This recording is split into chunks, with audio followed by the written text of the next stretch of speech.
The Kalamazoo Community COVID-19 Update is produced locally through Public Media Network. Thank you for tuning in and welcome to the Kalamazoo Community COVID-19 Update. My name is Clifford Brown and I will be your host through a segment which I hope will provide you with information that you can use to help you navigate through this most devastating COVID-19 pandemic. In past segments, we've talked to the medical community, we've talked to our commissioners, and we've talked to other medical staff. Today, we're going to take on an issue that I think is really important. That issue is our food supplies and how we expect to gain, how we expect to live, and how we expect to access those inventories. Our guest today will be Tim Summers. Tim is the Development Director with the Salvation Army. We'll also talk to Jennifer Johnson. Jennifer is the Executive Director for Loaves and Fishes here in Kalamazoo. I want to start mainly because chivalry is not dead. I want to toss out a question there to Jennifer. Sure. Jennifer, you've got quite a storied history of assisting families with food insecurities through in Kalamazoo. How are you doing with that? And talk about the history of Loaves and Fishes. Sure. You know, our history is something that I'm really proud of. I've been with the agency for 13 years now. And for me, we recall this history all the time because even though it's 37 years in, of doing this work for this organization, it's very meaningful, the how we started, how grassroots it was, and how we keep a part of that as part of our mission every day. So we started with a number of churches around Bronson Park because they were all seeing or hearing from families that would stop by or that they would minister to, and many of them were telling them the same stories about food insecurity, about just the need is ongoing. And, each church was doing their own thing, but it made more sense for everyone to do it together. And that definitely is still the case today. I mean, these last 6 or 7 weeks has certainly been a collaboration, a community collaboration. All of us agencies are working together to get provide housing, to get food out the door, to make sure kids have what they're missing from school meals. And it's very much the same as it was 37 years ago, from the heart, with a lot of hope, and just the best intention that food is a human right, and we're going to do everything we can to make sure that people in the community have access to it. Excellent. Well, you mentioned working with a number of people. That must be quite the effort behind the scenes. It's one of the things that, as residents, we don't see. How are you working that out? It is, and we've had a lot of links to. I mean, Salvation Army is one of them. We've had a lot of links to agencies for a long time, because we knew that we couldn't do this together. Each one of us maybe has a different connection to the community. And it only works if we're working alongside each other and with each other and trying to come up with the best idea and putting that out there. So we right now are working with a lot of agencies who are able to pick up food on our behalf, or pick up food as they're going to see their clients, or they have the ability to bring people to their agency, and we're able to provide the food portion of it. And so we make a plan and make it happen. So we're just doing it in a lot of ways. So agencies are doing it individually as well as in collaboration with us. We have individualized orders that we can send out to families. I got back, as I was telling you a little bit earlier, I was out on the road today delivering food for a lot of families across the county. and we have a lot of homebound residents. So we get a call from senior services or area agency on aging, and they tell us what the need is, for example, and we're back in the car and getting a food order together and back out the door to anybody who needs it. So we're trying to sort of not reinvent the wheel, use what exists, but also not getting in our own way, that if there's a better solution or a better way to do this, that we're open to all of that. And that's what the partners have helped us with, better understanding what that need is out in the community. So wonderful. And by the way, that was a phenomenal segue. Tim, Salvation Army has been around since 1865. You've got a very wonderful, just a wonderful history of the work that you've done. As a matter of fact, I think you've got a slogan, it's doing the best in your community. Doing the most good for those in the most need. There we go. Is kind of it's not our mission statement, but it's what we live by every single day. And I just need to make sure that I mentioned this about Loaves and Fishes and Jennifer, wonderful, wonderful people. They support us in many ways every single month. And since this COVID-19 stay-at-home order has been put into place, they've actually stepped up even more than what they normally do. So we couldn't do a lot of what we do without the help we get from Loaves and Fishes. So we really appreciate them and all that they do for the community. Very good. Now, I know that you both work 365 days a year to take care of people and to make sure that our food needs are taken care of. Let me ask you both, but Tim, if you would, you first. How has COVID-19 impacted your efforts, and are you able to meet the needs of our residents today? Sure. So far we are. That's the really good news. Again, we've been assisted with Loaves and Fishes over the last several weeks with additional food. They provide us a food box that we pass out on Thursdays, and then we have our normal pantry services available as well for families in need. So far we're able to do that. Loaves and Fishes, has been giving us 50, 75 boxes of additional food that we pass out on Thursdays. And typically that's all distributed within a half an hour or so. So there's still a tremendous need. What we're finding is most of the people that are coming are elderly. So, a lot of times we think it's just people who are unemployed or, maybe have lost a job. But a lot of the clients that we're seeing recently are elderly. So the need is broad-based. It's not just one segment of the population. It's every age group. It's every income segment. It's the entire community. And we're just thrilled to death that we're able to help in any way that we can. Well, we're certainly glad to have you. Jennifer, and how's COVID-19 affecting your efforts? I noticed that it's affected it a lot in that, a long time ago, we determined that one of the best ways to feed the community is to have a lot of access points, because we know that transportation is always an issue.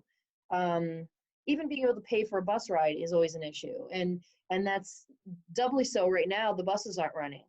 And so we had kind of the perfect storm of things happen at the beginning of this COVID-19 crises. Mm-hmm. And so we had to change how we think. We had to first and foremost implement safety measures for both staff, volunteers, as well as the people we're serving. So we had to make sure that we had PPEs, and we had to do things and purchase supplies that we weren't ready or we didn't know we would need. So that was first and foremost, just getting your head around what this new normal was. And then it's how do we continue to access or get food out to these access areas throughout all of the county, because we cover the whole county when so many of our sites can't be open. And so one of the ways that we've been doing that is this, not only really engaging with partners to do their own thing at their own agencies, and for caseworkers to be picking up on behalf of the people that they're working with, but also to deliver to homebound, to those who are quarantined, those who are self-isolating, because that is scary when you can't leave your apartment and you already don't have transportation, you don't have maybe family, and you're stuck at home and food is running out and every day you have less. And so we're trying to eliminate that and say there's no barrier to food. When you need it, call us and we'll get it to you. And so we do many deliveries every day, specifically looking for those folks who don't have transportation and things. We know that that's one of the things that we're going to need to expand probably in the next month. Is there are a lot of calls coming through now that people know that they can request it in that way. And so we're going to have probably a couple trucks go in different directions. But we were all over the county this afternoon delivering food, and that's just the reality.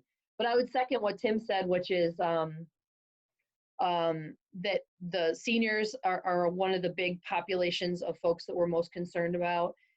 Again, they're the last ones to speak up and say, I need something, you know. But also there's new people that have been coming to us or requesting food for the first time. Never served them before, they've never needed it before, but because of layoffs or furloughs or they're waiting for their unemployment check or just a laundry list of reasons, they do not have access to food right now either, and they have kids at home. And so we've had a lot of requests for food from families we've never seen or heard from before, but now they're coming because they have to, and it's the last thing they want to do, and it's a humbling experience, but we make it as easy as humanly possible. We make it fast, and we make sure that they're getting the items that they need at home. So if it's cereal and milk, I hear that from parents every day. I just need some more cereal and milk, or I just need another carton of eggs, or I just need another loaf of bread. We're there to give them what they need. So I think that is just keeping an eye open and being willing to say yes, be flexible, is what we've learned this last month, a month and a half. So wonderful, and I'm certainly we owe you a really deep debt of gratitude, both of you. Now, you know, one thing that I've seen here recently that's really been troubling to me, and I think that the problem will show up as we continue to navigate through this pandemic. But I'm seeing farm animals being euthanized. I'm seeing milk product being poured down the drain. I'm seeing farmers that are tilling their fields over. Tim, what kind of effect does that have on us, and how soon do you think we can expect to see of that? Well, so far we've been hearing about those types of things going on, meat plants closing and those types of things. But so far, knock on wood, you know, it hasn't had a dramatic impact on what we're trying to do. We're still able to get what we need to get from the Southwest Michigan Food Bank.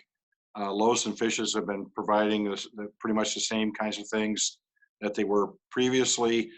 Jennifer, you may know better when it comes to commodity time here in the next few weeks, if you expect the commodity distribution to be different than it has been in the past. But so far we've been okay, and we've been doubly blessed because we've had so many people, so many people respond to help us financially for donations for our pantry, knowing that there's such a greater need here in the Kalamazoo community.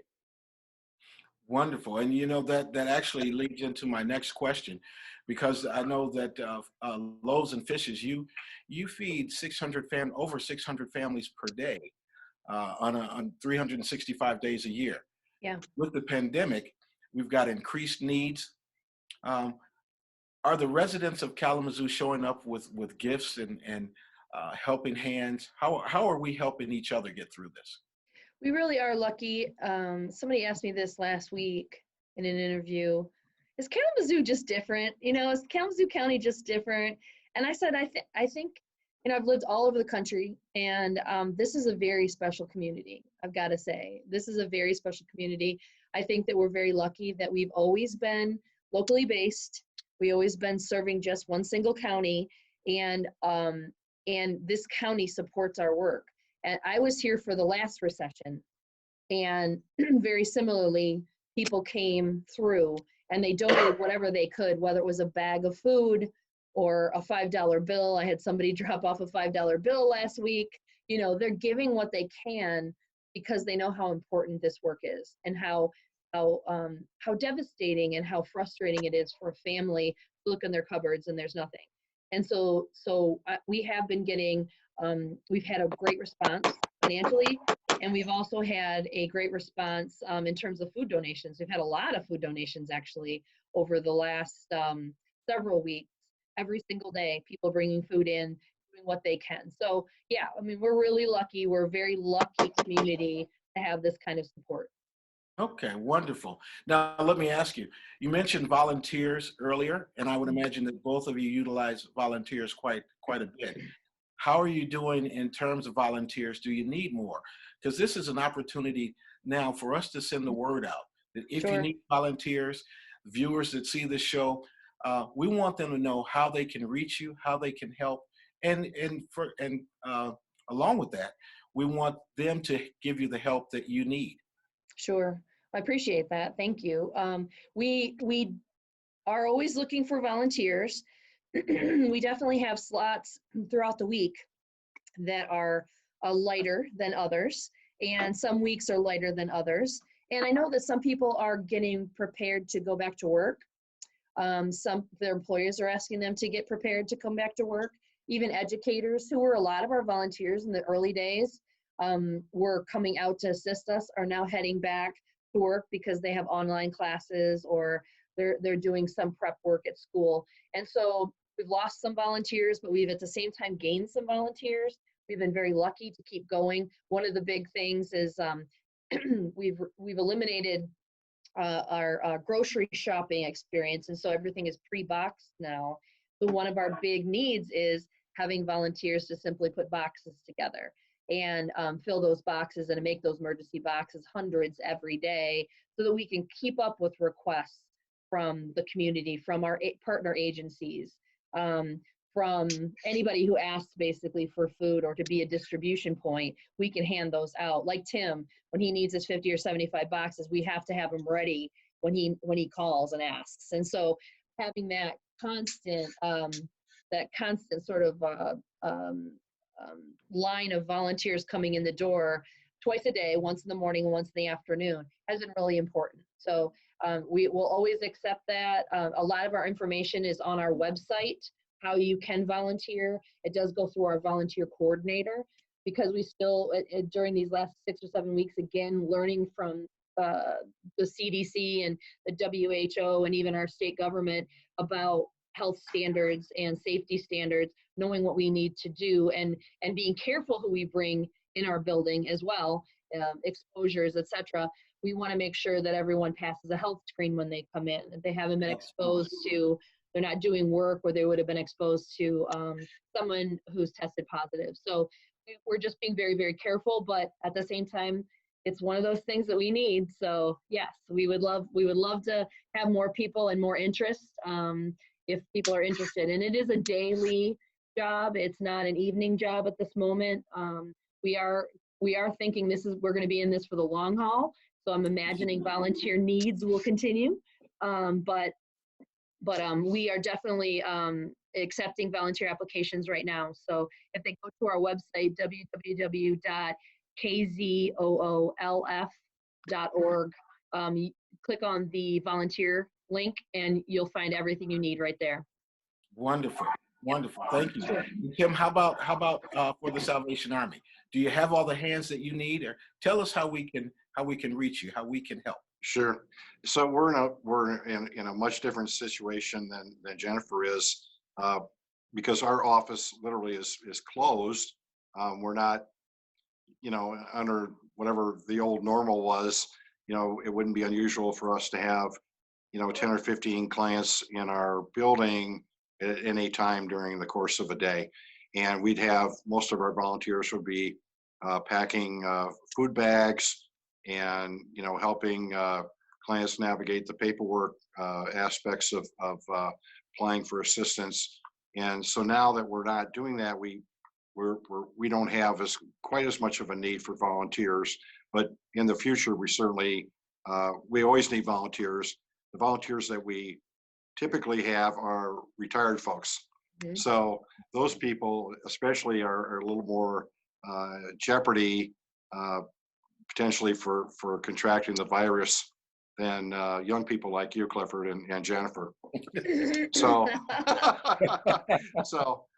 yeah, so we're in a little bit different boat, but we never want to turn down volunteers. And if people just call our office here at 344-6119, we can get them started in that process. And I have to mention one more thing. I'm doing this on my phone, and so my battery's just about dead.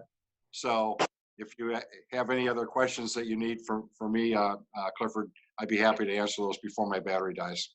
Oh, absolutely. I noticed we want to keep you as long as we can. Of course. I know that during the seasonal holidays, the traditional kettle. Right. I was reading information that suggests that 82% or 82 cents out of every dollar goes to all of the programs that you produce. What are those programs? Sure. So actually, it's closer to 90% than it is to 82%. Go back directly into programs and services here. The things that we do on a daily basis are assist people with emergency situations. So if their power is going to be turned off, if their water is going to be turned off, excuse me, if their water is going to be turned off, if they need emergency food, we have caseworkers here that help those folks every single day. In addition, a big part of what we do is work with kids during after school program. So we have kids here basically, under the old normal, we would have kids here during the school year from 3 p.m. till 6 p.m. And a big part of what they get to do is they get help with homework. They get to interact with other kids. And maybe the most important thing is that they get a evening meal, which they may not otherwise get. So because of the lockdown, we're not able to have kids here for after school. So what we're doing is like we did yesterday, we passed out activity bags to families, and about 300 kids got activity bags yesterday. So filled full of games and learning materials and coloring books and some toys and that type of thing. So we're trying to adjust, what our programs and services are based on what we're faced with people not being able to literally come in the building like we have in the past. And then, of course, we always have the traditional things we do at Christmas time, where we host a toy shop program where about 3,500 kids will get Christmas presents that wouldn't have otherwise. We have a Thanksgiving food box distribution that serves 600 or 700 families each year, and a Christmas food voucher that we give out to families in need as well. And that's in the neighborhood of 1,000 families get those vouchers. So we're busy here all year long. Okay, wonderful. Well, now, excuse me, I know that your battery's dead or dying. Yes. And we're going to lose you. But I want to get one more question out. Sure. And I know that you haven't finished the bulk of your day. You still got a little bit of time left. But if you would, tell our viewers and our community what you'd like for them to know about the Salvation Army. Sure. So Salvation Army's been in Kalamazoo for nearly 135 years. It's an unbelievable length of time relative to any type of business and any type of community to be around for that length of time. And we don't vary from what our mission is. And it's always been about, there's a lot of people in need, and how do we help those? How do we give them the most help for those people that are in the most need? And our doors are open to anyone. If you have a need for help, we're here to help you in any way that we can. If we can't help you, then we're going to find you the resource here in Kalamazoo that will. So we're looking forward to another 135 years in Kalamazoo. It's unfortunate that the need is always going to be there. No matter how good or bad the economy is, there's still a need. There's still a bunch of folks in our community that are underserved. and especially the children. We want to make sure that they're taken care of, for now and in the future. Very good, and thank you. I am certainly glad that you're here to fulfill that need. Now, in order to save your battery and finish your day, I'd like to, excuse me, again, thank you for showing up for Kalamazoo. It's our pleasure. Absolutely, the pleasure is certainly ours. And we'll circle back and do it again. I appreciate that. Yeah. But Jennifer, thank you so much for all you Thank guys you. It do. was good to see you. You too. Take care. Thank you. You too. All right, and that Talk to you is soon. all right. That's Tim Summers with the Salvation Army. Tim, thank you. We'll talk to you soon. Thanks again. Bye-bye. Bye now. Jennifer, Yes. it's you and I now. All right. Okay. All right. Give me the tough questions. Oh, the tough questions. Yes. Don't have any tough ones because I know that you have the answers. I Uh, don't know about but- that. But here is a question. I noticed that there in Kalamazoo County, there's like 37,000 people with food insecurities. Yeah. You're taking care of that need, or at least the lion's share of that, and thank you. But as we navigate through the pandemic, let me ask you, are you able to assess any emotional needs or any crisis other than food? I know that, all the this is time. just the time. Yes, all the time. And that's the case even without this crisis happening. There's a lot of these crises that are happening daily, even without COVID-19 hitting us on top of it. So we always get questions about housing or about daycare or about mental health assistance or a number of different different issues that could be simultaneously affecting a family. We're constantly asked those questions, and we have the opportunity to see people in person, and we have an opportunity to talk to people on the phone. And a lot of times we have people that we individually kind of talk on the side. We'll call them back later. We'll discuss what's going on and find out if there are ways that we can assist, get them in contact with another agency that can assist. Because there's a lot of things that affect people when not only the economy is not been doing as well. We serve a lot of people who are working all the time, but they're working 2 part-time jobs, so they don't have benefits. And they don't have a lot of the things that many of us who do have a full-time job take for granted. And so we hear all of those stories and how hard it is to put the pieces together to make a whole, Wow. a whole home. And so, yeah, we hear it all the time, and we do the best we can. I think that's what's kept us close with our human service partners in the community, because oftentimes they see people coming in for a different reason than food, but food becomes an issue, in a conversation. And so they refer folks to us and vice versa. And that keeps us in tune with what the needs are in the community besides outside of food. And that keeps us informed with what people are going to need going forward. And again, there's a lot of people that we feed, a couple times a year, that just when they need it, maybe they don't have as much work around the holidays, or they work a lot in the summer, but not, other times of the year or something. We'll help them through those darker times. But then there are others who have just recently lost their job for the first time ever and don't know how to navigate life. And so we're listening to all those stories. And I think that's a big part of, I guess, what I'm grateful from these last 7 weeks is that we've been in the position to listen better and to really hear the needs of community members in a very clear way. I'm often, I think you were at the back door, our greeter door, when you came in earlier. And that's the door that I've been sort of watching every day. I serve people out that door myself, along with a couple of either staff or volunteers with me.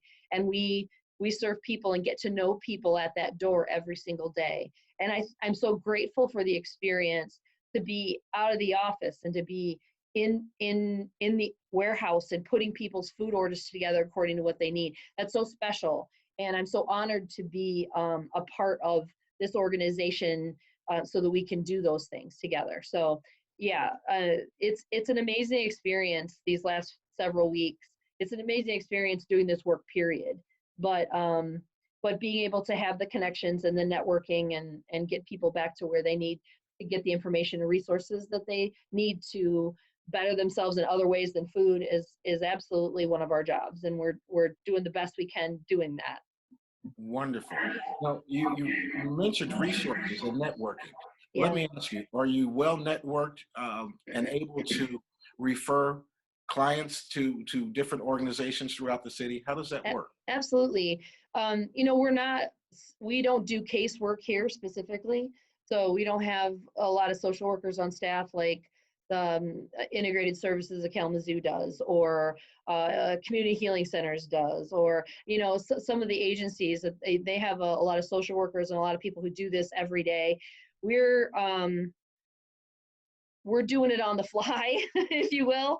A lot of people want to just come in and get food and leave and don't want to say anything. Other people want to tell us their story and tell us what's going on, and are really asking for, hey, I need dental care for my 5-year-old, or I need vision care for my father who won't go to a doctor, or, those sorts of things. And we do the best we can referring them out, getting them in contact with somebody that we know, because we do have a lot of contacts in the community.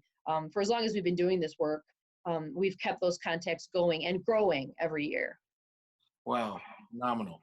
Let me ask you, you have such an engaging and warm personality and a great smile too, by the way. But you see a lot. You see a lot of stress. You see a lot of hunger. Yeah. You see a lot of need. Yeah. But through that, you're still smiling. You're smiling. Oh, yeah. today. What is it that wakes you up every day? What is it that keeps you going? What is it that keeps that smile showing up every day? Oh, singularly, it's my staff. My staff is amazing. We got whittled down to about 8 people from a 20-person staff right at the beginning of this, because many of the people we have on staff were at risk for one reason or another. And so they have to work from home. They can't be here in the office for safety reasons, because we want them to be safe. We want them to come back in a few weeks and be here on site with us. But the staff that has remained, I've asked them to wear multiple hats that they've never worn before. And when I think of the amount of work that they're doing every day, that makes me smile, and just so proud of them all for doing beyond what they thought they'd be doing when they took this job in the first place, and I also smile because I know every day that we really are able to make a difference in an individual or a family's life. I know that by sending simple things home, like I said earlier, milk and cereal, I've had more dads ask me for milk and cereal in the last 7 weeks than probably ever, because they know that they're trying to keep their kids happy, and they're trying to keep their kids well fed, and they're struggling to keep their kids from being affected by this crazy time. And so I know by just simply giving out eggs and milk and bread and peanut butter and jelly is important. Little things like that makes a person's day. It doesn't have to be complicated. It's real simple when it comes down to it. And so that keeps me smiling. And I know that I go to bed every day thinking, we've done a great job, and we're going to get up tomorrow and do a great job again. And so that keeps me going too. So yeah, motivation. We got to keep motivated, because we're a small but mighty staff. But we're doing a good job. We're motivating each other. And again, I'm so proud of all of them for sticking with it. And regardless of the fears and things that are out there, they're coming to work every day, also smiling and ready for the day. So that keeps me going. I mean, my gosh, I can't ask for more. Absolutely. Now, for the sake of those that may be tuning in now or didn't hear earlier, how does someone in need reach Loaves and Fishes? Sure. There's a couple of ways. First, we are answering, even though our building itself is closed to the public, we're serving in lots of ways. And so if you need food, you need to call 343-3663 or 343-FOOD. And that's our Need Food line. It opens every day at 9 o'clock in the morning, and we are online until it's filled up. And so call that number if you need it, or if you know someone who needs it, because we also want to make sure that the public knows that they can call on behalf of someone else and pick up food on their neighbor that won't call. Or I had a neighbor call for an elderly neighbor that she knew that they didn't have anything in their house and wanted to reach out and get some extra food for them. She came and picked up on their behalf. That can happen. So friends looking out for friends, neighbors looking out for neighbors. You can use that food line to make that connection. That's easy. If you have questions about anything relating to Kalamazoo Loaves and Fishes, you can call 488-2617, and that's our main line. We have someone answering it all day. So feel free to call and ask any question. You want to know our hours, you want to know our food donation requests, our wish lists, or any of those things, feel free to call and ask. That's what it's there for. And then lastly, this contains everything, is our website and our Facebook page. Our website is www.kzoolf.org.